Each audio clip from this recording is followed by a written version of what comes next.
लौकिक में अलौकिकता भरने से ही अलौकिक सर्विस होती है। ये परमात्मा हम सबको, जी।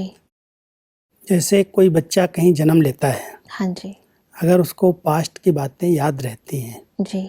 तो खुद भी दुखी होता रहता है और जिनके घर में जाता है, जन्म लेता है, उनको भी बार बार पिछले जन्म की याद दिलाता है।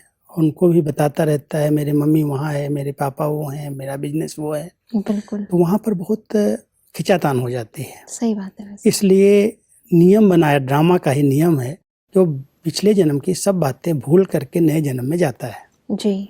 हम सब ने ये अलौकिक जन्म लिया, जो हमारे लौकिक संस्कार थे, खाना पीना, बोलना चालना, हंसना, ड्रेस, सब ईश्वरीय जन्म लेते ही, अलौकिक जन्म लेते ही परिवर्तित हो गई।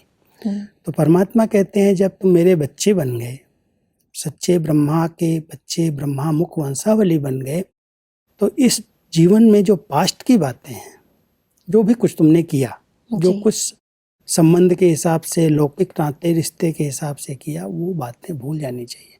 उनकी बार बार स्मृति ना आए, उनको दोहराओ नहीं, क्योंकि अब अलौकिक हो, मर्जीवा हो।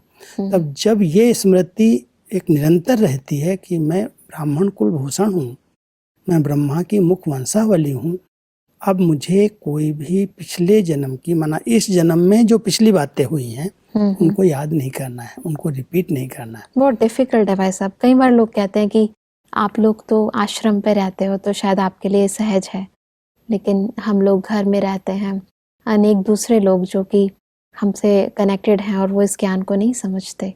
ईश्वरीय ज्ञान की ऊंची मंजिल यही है कि हमें लौकिकता अंदर से, दृष्टि, वृत्ति, वाणी, उसमें परिवर्तन करना है, बाह्य रूप से नहीं करना है। जी। कई लोग बाह्य रूप से दिखाने लगते हैं, और बाह्य रूप में करने से लोगों को लगता है ये कौन सा ज्ञान है।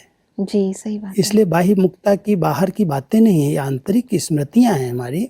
और आंतरिक रूप से वो जो हमारे संबंध थे, पति पत्नी के थे, बच्चों के थे, किसी प्रकार के संबंध थे, जब हम अलौकिक बन गए तो वो दृष्टि, वो वृत्ति, वो बोलना, वो चलना, हंसी मजाक, वो सब चेंज हो जाती है। तो अंदर की वृत्तियों को चेंज करना है, बाह्य रूप से नहीं। बाह्य रूप से तुम्हारे संबंध जो हैं वो वही